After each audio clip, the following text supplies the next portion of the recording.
Welcome to part 2. What we're going to do in this video is a lot of examples, and we're going to discuss together why it would be ser or estar.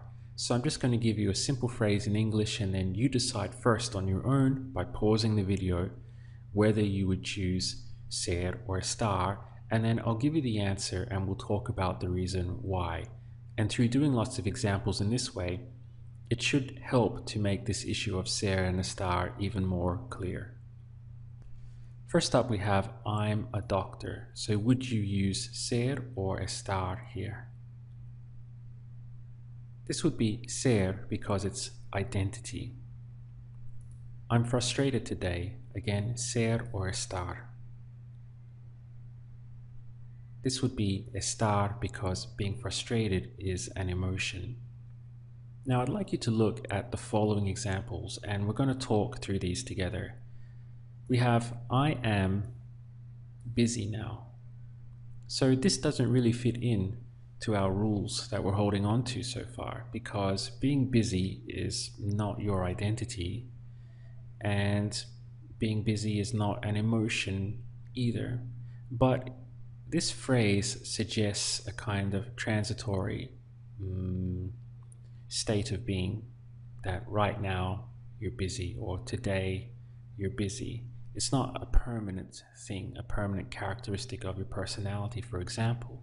So for that reason, it would take estar, simply because being busy now or being busy today is very transitory. It's not a permanent characteristic that defines you and who you are. So Spanish grammar would take estar for this example, I am busy now. Here's another one, I am tired today.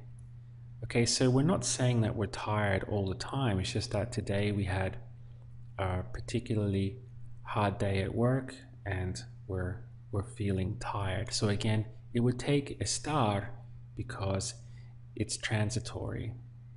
Here's a final example for you. I am sick today. Again, this is not part of your identity, and it's not an emotion either, right? But what it is suggesting is that it's transitory. It's not a permanent part of your identity, but it's just today that you're feeling sick. So again, for that reason, it would take estar because we have this transitory feel to it. So I hope that makes sense. What about this one? The wall is tall. Would you use ser or estar? This would be ser because it's part of the wall's identity. Just like a person being tall is part of their identity, a wall being tall is part of its identity. So it takes ser. Now let's contrast it with this one. The wall is crumbling. Ser or estar? This would be estar because you can say, what condition is the wall in? Well, it's crumbling, so therefore it's estar. The floor is marble. Would it be ser or estar? This is ser because it's what it's made of, so it's part of its identity. Now contrast this. The floor is dirty. Ser or estar? This would be estar because it's a condition. What condition is the floor in? Well, it's dirty. Later it could be clean, so it's not a permanent characteristic. The door is open. What would that be? This is estar. Now, the door being open, it doesn't fit so well into condition, but estar is used for states of being. For example, the window is open, the door is open, the window is closed, the door is closed, the boot of the car is half open. These are all states of being, right? Or say the door is locked or unlocked. They don't really fit into condition, but again, they're kind of temporary states. A door being open is not regarded as a permanent state or part of its identity, right? It has nothing to do with the door's identity. So for this reason, Spanish grammar gives that estar. The door is open would take estar because it's not part of the door's permanent identity. It's just a transitory thing that right now the door is open. This one, the door is locked. Ser or estar. Of course, this would be estar because it's just, again, a temporary state. Try this one now. The door is 2 inches thick. Ser or estar. This would be ser because it's part of the door's identity, in the same way that how slim or fat a person is part of their identity. The book is interesting. Would that be ser or estar? This would be ser because it's part of the book's identity that it is an interesting book. Now we can contrast this again. If we want to say the book is torn, would that be ser or estar? This is estar because it's a condition of the book. Again, you can ask, what condition is the book in? Well, it's torn. The knife is stainless steel. Would you use ser or estar here? This would be ser because it's part of the knife's identity, what it's made of. The knife is blunt. Ser or estar? This is estar because it's just a condition. The knife is expensive. This is ser because you couldn't say what condition is the knife in. Oh, it's expensive. That doesn't make sense, right? Being expensive is really part of the knife's identity, that it is. Same as, say, a person being rich or a person being poor. That all takes ser because it helps to define them. Speaking of that, let's try this one. I am rich. Ser or estar? This is ser. It's identity. I am blonde. Again, ser, identity. I am surprised. This would be estar because it's just a transitory emotion. The washing machine is noisy. Would that be ser or estar? It would be ser because you couldn't say what condition is the washing machine in. Oh, it's noisy. That doesn't really make that much sense in English. So being noisy is really a part of the washing machine's core identity. Maybe it's an old machine and it's kind of rattly and all of that. So the fact that it's noisy has become part of its identity, and it would take ser. What about this one? The washing machine is heavy. Ser or estar? This again would be ser because it's the same as someone being overweight. It's part of their identity. The washing machine is broken. Ser or estar?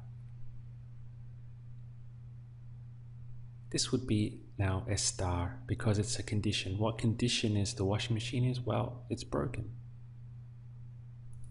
The washing machine is from China. Ser or estar? This will be ser because where it's from makes up part of its identity. Look at this one. I am lost. I can't find the address. Would you use ser or estar here? This would be estar because being lost is an emotion, and it also implies just a temporary thing. I mean, you're not permanently lost, right? It's just that right now you're lost and you can't find the address. Very often in sentences, you won't just have one occasion where you have to choose between ser and estar. You'll have two. For example, Eric is a happy person, but today he's rather annoyed. So here we have one decision to make with Eric is a happy person, and here we have another one to make, but today he is rather annoyed. So which would you choose for those, ser or estar, or one for one and one for the other? Have a think about it. Okay, so the answer is that, first of all, let's take this. Eric is a happy person. So this is part of who he is. It's a core personality trait. So we would take ser. but today he's rather annoyed.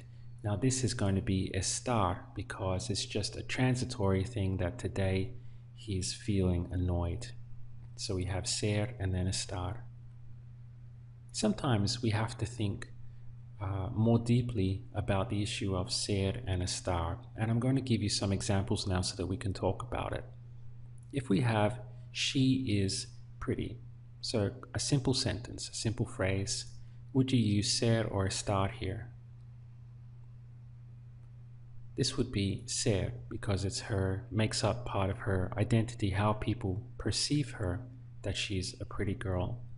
Now, if we were to expand on that and say, she is pretty in that dress, Spanish speakers would now switch into estar for here, meaning that it's transitory. So let's talk about this. We're not saying, as in the previous sentence, that she is pretty, full stop, that that's a permanent thing about her, that more often than not, every time you see her, she looks pretty. Now we're saying she is pretty, but qualifying it with in that dress. So maybe we don't think that she's pretty most of the time, but tonight she's wearing that dress and she looks pretty. So for this reason, Spanish grammar would tend to take estar here, more of a transitory feel rather than the more permanent feel of ser. So we have ser here, permanent. She is pretty, full stop, case closed. But this one, she is pretty in that dress, is not implying that same level of permanence. It's saying, well, yes, she's pretty, but she's pretty because she's wearing that dress right now. You know, it could well be that we don't think she's all that pretty the rest of the time. So this is a good example to you where sometimes you're going to be forced to think quite deeply about the relationship between ser and estar and what those verbs imply, how those verbs change the meaning of your sentence and what you want to say. So we're no longer thinking about rules. We're thinking about what is it that we want to express, and is ser or estar the right choice to express that? Let's look at some more examples. The sky is blue. Would it be ser or estar? So this is ser because the sky is blue. I mean, it makes up its identity. It's common knowledge. You ask anyone what color is the sky, it's blue. That color is part of the sky's identity. So this would take ser. But if we said the sky is gray today, now Spanish speakers would actually use estar because this is something other than the sky's identity. This is more transitory in nature.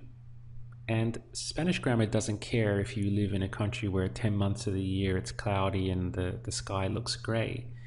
The core identity of the sky is that it is blue. So this is a departure from that identity. The sky is gray today. And so Spanish speakers instead would now start to use estar to express that transitory notion that today the sky is gray, which is a departure from its core personality, its identity being blue. You can see how the lines can get blurred between ser and estar, and how sometimes we actually have to think quite deeply about whether we would use one or the other. Here's another example for you of that same principle. The library is quiet. Would you use ser or estar? This would be ser because being quiet is part of a library's identity. The same as a quiet person. Oh, he's a quiet person, or he's a shy little boy. So the library has, as part of its identity, the fact that it's quiet. People whisper in libraries. The same could be true for a church. Now, if we were saying the library is noisy, Spanish now would take estar for that, because a library's identity is that it's quiet, everyone whispering. That's the accepted norm. But today, for whatever reason, the library is noisy, which is a departure. It's no longer a permanent characteristic. It's something more transitory that, 99 days out of 100, the library is quiet, but today it's noisy. And so they would take estar to express that transitory thing, that it's something other than the norm today. And they would take estar. So you can see the library is quiet here. Okay, so this is part of the library's accepted permanent identity. They take ser. But the library is noisy, would take estar because it's more transitory now that for today it's unusual, it's noisy. You can see how delicate it can be and how deeply you have to think sometimes about ser and estar.